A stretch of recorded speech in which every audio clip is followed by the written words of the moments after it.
Hello மக்கள், இன்றைக்கி நம்ம சேனலில் பார்க்க போகிறது பைனாப்பிள் ரசம் தான். அதுக்கு தேவையான இன்க்ரீடியன்ஸ் எல்லாம் காட்டியிருக்கேன். வாங்க எப்படி பண்ணலான்னு பார்க்கலாம்.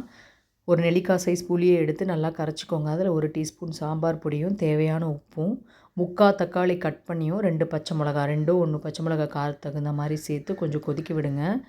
மீதி இருக்கிற தக்காளி 1/4 தக்காளி இந்த மாதிரி மிக்சியில் அரைச்சிட்டு சேர்த்துக்கோங்க. இது கொதிக்கட்டும். இதில் கருவேப்பிலை போட்டுக்கோங்க.